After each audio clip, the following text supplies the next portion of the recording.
Have you ever met someone who's, charming one minute, but then you realize they're just ruthlessly manipulative? Or someone so totally self-obsessed they can't see anything beyond their own reflection?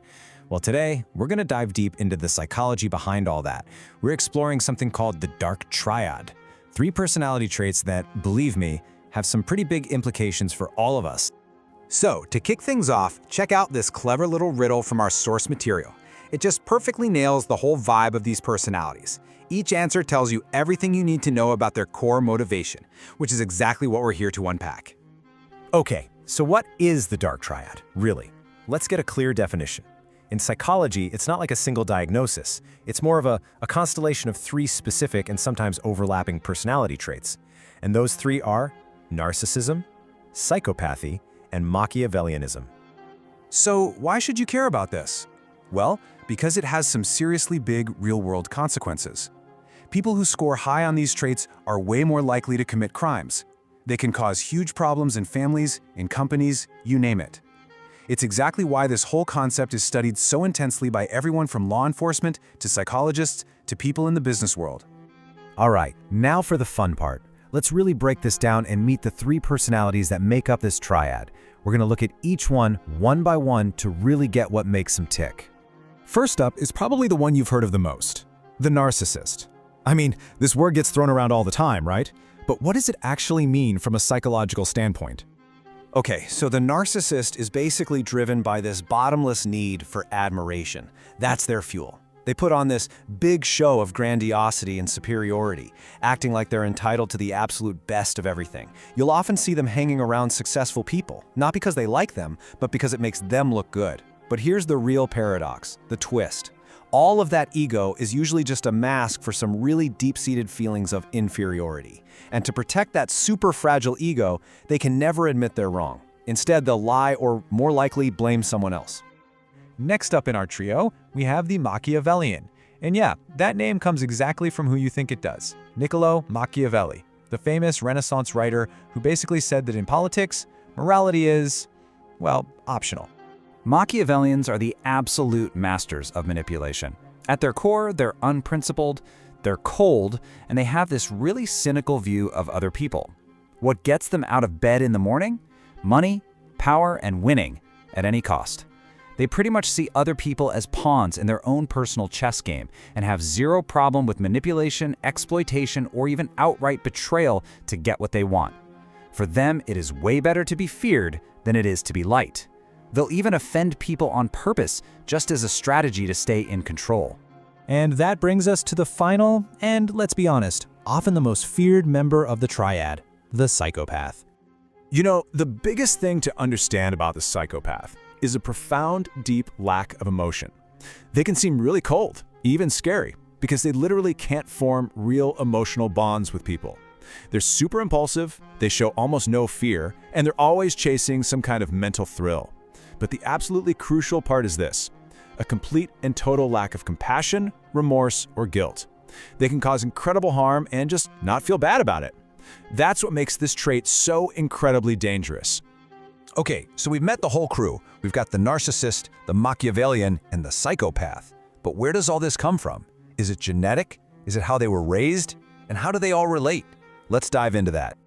This little table really lays it all out perfectly. It's a great cheat sheet. For the narcissist, it's all about getting admiration and status. For the Machiavellian, it's about power and winning.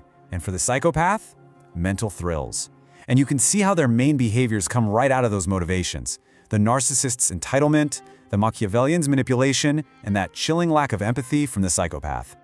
Now here's a really interesting piece of data. Study after study shows that, on average, men score significantly higher than women on all 3 of these dark triad traits. Now, the exact reasons are still being debated. It's probably a mix of evolutionary stuff and social factors, but it's a really solid finding in psychology. And this, of course, brings us to that classic, age-old question. Is it nature or is it nurture? Well, like with most things, the answer seems to be both. Studies on twins suggest that narcissism and psychopathy have a pretty strong genetic link. Machiavellianism, maybe a little less so. But the environment is absolutely huge. A kid might inherit certain genes, but they also learn behaviors.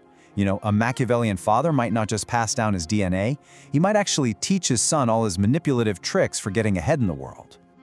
Okay, so everything we've talked about sounds pretty bad, right?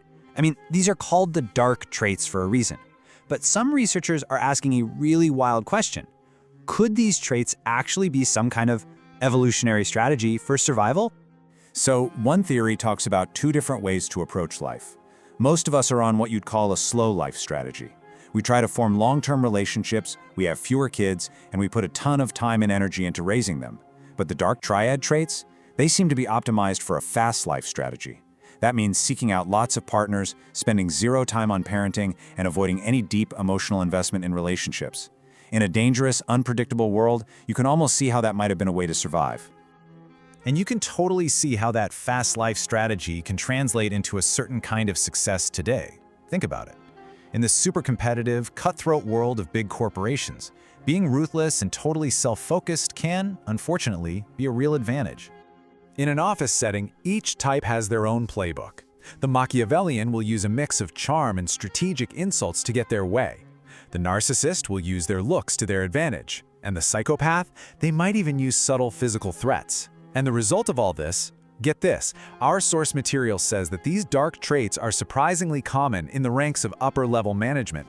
But it is not all power and promotions. This whole strategy comes at a very, very high price. Not just for the people around them, but for the individuals themselves. So let's flip the coin and look at the downside. You see, the same exact traits that can help someone get the corner office can just as easily land them in a jail cell. A brain that's wired for impulsivity, for aggression, for selfishness, well, it's also more likely to fall into drug abuse, to be excluded socially, to suffer from depression, and to end up in prison. That fast life very often ends in a fast flameout. And all of this brings us to one last, really challenging thought. When you consider the genetic factors, the environmental influences we've talked about, our source material leaves us with this profound question. If people with these traits didn't entirely choose to be this way, should we feel empathy for them, even while we protect ourselves from the damage they can cause? It's a super complex idea, there are no easy answers, and it's the perfect place to leave things for today. Lots to think about.